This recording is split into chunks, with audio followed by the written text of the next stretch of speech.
So for today, what I'd like to do is cut out multiple different shapes that resemble Halloween that are about the size of a baseball, maybe a little bit bigger, and what I'm going to do is turn those into magnets that you can then put on your fridge. So because this is kind of a craft project, I needed to go to Home Depot to get a couple things. So when me and my dad arrived at Home Depot, what we got was a couple cans of spray paint. There are actually a few colors that I have here in the shop, but there were a few other colors that I needed for a couple of the magnets. And while we were there, I also got a pack of 40 magnets, and the reason that I got a pack of 40 was because then if one was a little bit too heavy and one magnet was not strong enough, I could just put a second magnet on. So that's why we decided to make a trip over to Home Depot. Now, all of these things that I got today, you could easily get at any home center.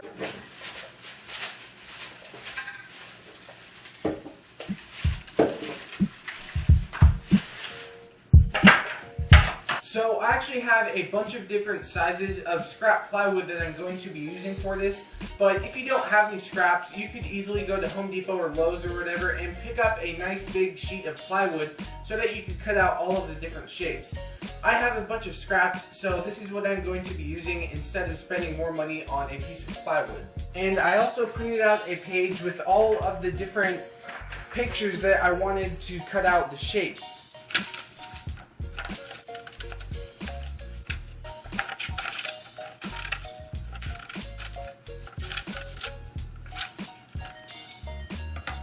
So I went ahead and cut pieces out of the plywood that are a little bit bigger than each of the pictures.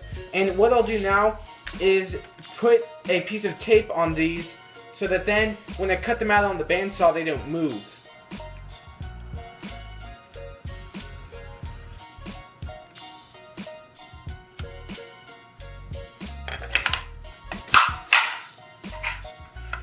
Try not to drop your tape if you can.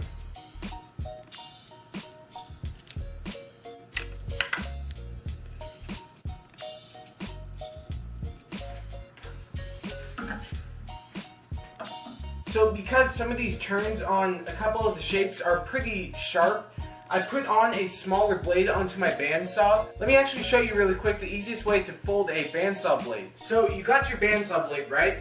And this is for a 10-inch bandsaw, but this could easily work for any different size bandsaw that you have. And all you do is you turn your hand like this, making sure that your fingers are facing away from you and your pads of your fingers are facing up.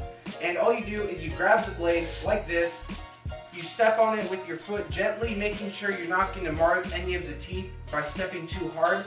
And you step on the blade like that, you twist your hand like this, one rotation, and then you grab all three of the different loops, and there's your bandsaw blade. Also, whenever you're doing this, make sure you're wearing gloves because sometimes the blade could pop away from you and you could cut yourself. So make sure you're wearing gloves. So the way to unravel the blade is by just simply unraveling it a little bit in your hand, and then all you have to do,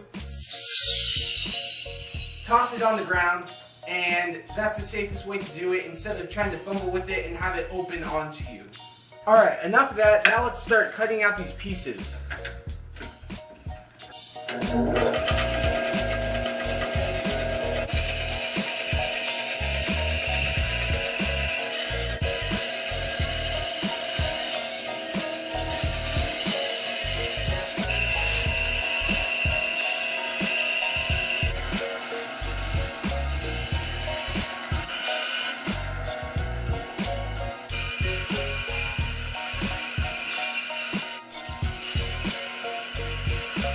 So now here are all of the different shapes cut out.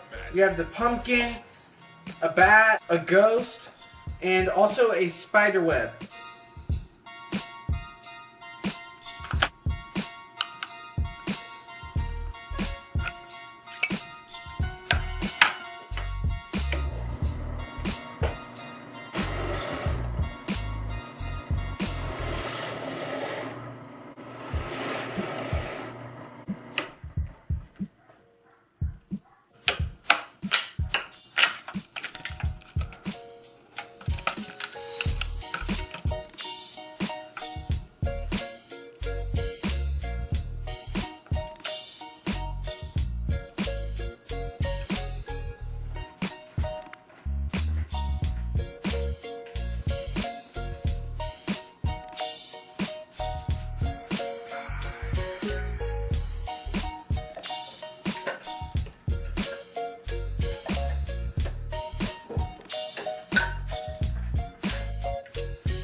Am I blocking any of them?